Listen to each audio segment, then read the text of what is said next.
नमस्कार दोस्तों, welcome to our YouTube channel Examophobia. जैसा कि आप लोग जानते हैं, हमारी करंट अफेयर की क्लास बराबर चल रही है और उसी करंट अफेयर को लेते हुए हम लोग लेके आए हैं 5 दिसंबर का करंट अफेयर, जो कि बोर्ड पे आप देख रहे होंगे, लिखा है मेरे पीछे।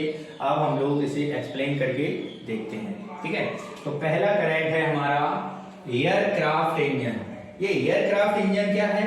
एयरक्राफ्ट इंजन हालिया में हाईलाइटेड रहा है। जैसा कि आप लोग जानते हैं कि सैटेलाइट लॉन्च करने के लिए जो इंजन का प्रयोग किया जाता है उन्हें एयरक्राफ्ट इंजन, सैटेलाइट इंजन के तौर पे यूज किया जाता है, ठीक है। और आपके रॉकेट लॉन्चरों में, रॉकेटों में इस प्रकार के इंजनों का प्रयोग किया जाता है। हाल ही में इस इंजन को ईंधन में एक क्रांतिकारी प्रैक्टिकल किया गया और वो क्रांतिकारी प्रैक्टिकल सफल रहा है।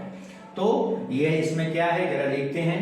तो एयरक्राफ्ट इंजन में इसलिए रहा है क्योंकि एक ऐसा इंजन बनाया जा चुका है अब, और उसको 2 कंपनियों ने मिलकर बनाया है, जिस इंजन में आपका हाइड्रोजन फ्यूल के रूप में प्रयोग किया जाएगा। यानी क्या हुआ, एक ऐसा इंजन बनाया गया है जिस इंजन का फ्यूल के रूप में किसका प्रयोग होगा?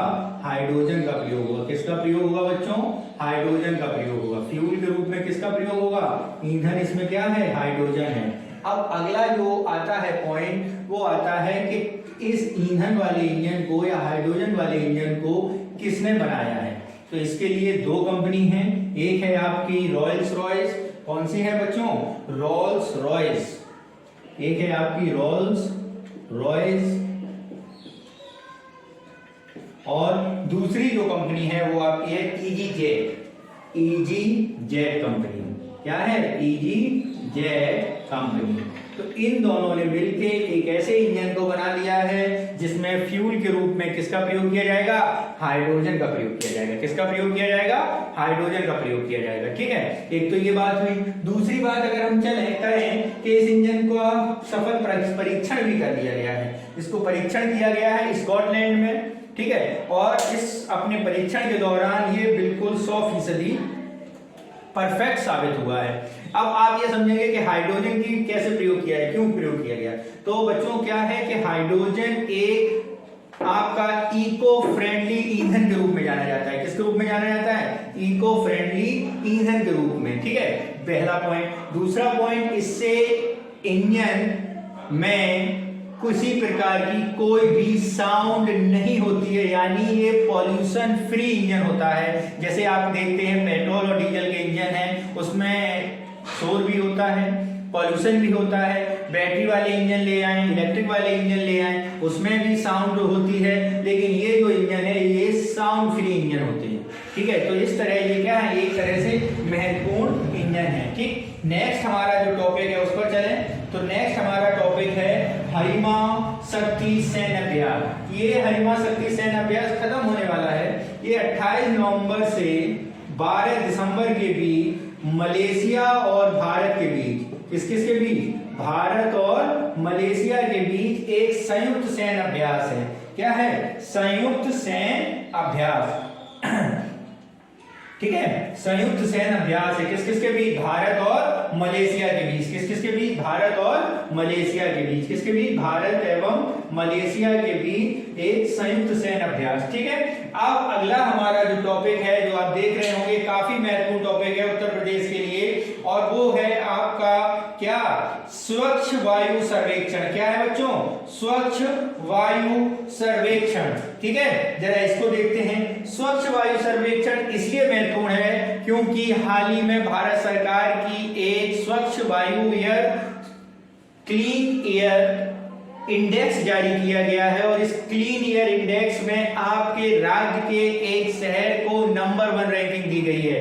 तो वो कौन सा शहर है जिसको नंबर 1 रैंकिंग दी गई है? वो शहर है बच्चों लखनऊ। कौन है आपका? लखनऊ को इस एयर स्वच्छ वायु सर्वेक्षण में कैसा रैंक दी गई है? पहली रैंक दी गई है। क्या दी गई है? पहली रैंक किसको मिली है? First rank. फर्स्ट रैंक किसे मिली है? लखनऊ को मिली है। किसे मिली है? लखनऊ को मिली है। और इसके लिए लखनऊ के महापौर संयुक्ता भाटिया और एमसीडी अधिकारी, यानी आपके जो एमसीडी के महापौर, जो नगर आयुक्त हैं, उनको भी इसमें पुरस्कार के लिए पुरस्कृत किया गया है जो आपके इंद्रजीत सिंह हैं और संयुक्ता भाटिया जो महापौर हैं, उन्हें क्या किया गया है, अवार्ड दिया गया है स्वच्छ वायु के लिए। किसके लिए? स्वच्छ वायु के लिए, यानी वहां पर स्वच्छ वायु है। जैसा कि आपको हम बता दें कि वहां पर एक कृत्रिम मापक, एक जगह कृत्रिम मापक फेफड़े भी बनाए गए हैं। कहां पर बनाए गए हैं? लखनऊ नगर निगम ने गुणवत्ता को सुधार के लिए लाल बाग में कृत्रिम फेफड़ों को बनाया है, जिससे एयर पॉल्यूशन या एयर की क्लीनिंग या एयर की कितनी स्वच्छता है उसको जांचा परखा जा सके। ठीक है बच्चों, तो वो कहां पर है आपका? लखनऊ में है। स्वच्छ वायु सर्वेक्षण कहां है? लखनऊ में हुआ है। ठीक है, लखनऊ में उसको फर्स्ट रैंक दी गई है, यानी कुल मिला के लखनऊ को रैंक अच्छी दी गई है। नेक्स्ट पॉइंट पर हम लोग चलते हैं। तो नेक्स्ट हमारा है STEM सुपरस्टार चयनित। तो जरा ये क्या है, जरा इसके बारे में जान लें। तो ये STEM सुपरस्टार चयनित एक प्रकार के महिलाओं को वैज्ञानिक के तौर पर और साइंस के फील्ड में पुरस्कृत करने के लिए एक प्रोग्राम चलाया जाता है ऑस्ट्रेलिया सरकार द्वारा। तो अपने क्षेत्र की, विज्ञान के क्षेत्र में महिलाओं के उत्कृष्ट योगदान के रूप में उन्हें चयनित किया जाता है। तो इस वर्ष 60 महिलाएं चयनित की गई हैं, उनमें से 3 महिलाएं भारतीय मूल की हैं। क्या है? भारतीय मूल की 3 महिलाओं का चयन किया गया है। किसे? भारतीय मूल की 3 महिलाएं, भारतीय मूल की 3 महिलाओं को चयनित किया गया है। अब वो 3 महिलाएं कौन हैं? यानी ऑस्ट्रेलियाई सरकार द्वारा विज्ञान के क्षेत्र में जो महिलाओं को पुरस्कृत किया जाता है, पुरस्कार दिया जाता है, वो है आपका STEM सुपरस्टार। ठीक है, तो इस सुपरस्टार चयनित महिलाओं में 3 भारतीय महिलाएं हैं। तो वो 3 भारतीय महिलाएं हैं नीलिमा कडियाला। कौन है? नीलिमा कडियाला, भारतीय मूल की हैं नीलिमा कडियाला। ठीक है, डॉक्टर इंद्राणी मुखर्जी, डॉक्टर इंद्राणी मुखर्जी। ठीक, और तीसरी है आपकी, क्या नाम है उनका? डॉक्टर एना बाबू रामनी। कौन है? डॉक्टर एना बाबू रामनी, डॉक्टर एना बाबू रामनी। यानी ये वो महिलाएं हैं जिन्हें STEM सुपरस्टार के रूप में चयनित किया गया है। यानी 60 पुरस्कृत महिलाओं में 3 कौन है? वैज्ञानिकों में 3 कौन है? 3 भारतीय मूल की इन महिलाओं को सम्मानित किया गया है। ठीक है, नेक्स्ट आ जाओ, कमला देवी चट्टोपाध्याय NIF बुक प्राइज। ठीक है, जरा इसके बारे में देखते हैं। कमला देवी कौन है? कमला देवी चिपको आंदोलन पर आधारित एक बुक लिखी गई है शेखर पाठक के द्वारा। ये क्या है? ये पुरस्कार है। क्या है ये? पुरस्कार है, जिस पुरस्कार कौन, किसे पुरस्कृत किया गया है? शेखर पाठक को। किसे पुरस्कृत किया है? शेखर पाठक को। उन्होंने बुक लिखी है किस पर? चिपको आंदोलन पर। किस पर लिखी है? चिपको आंदोलन पर एक बुक लिखी है।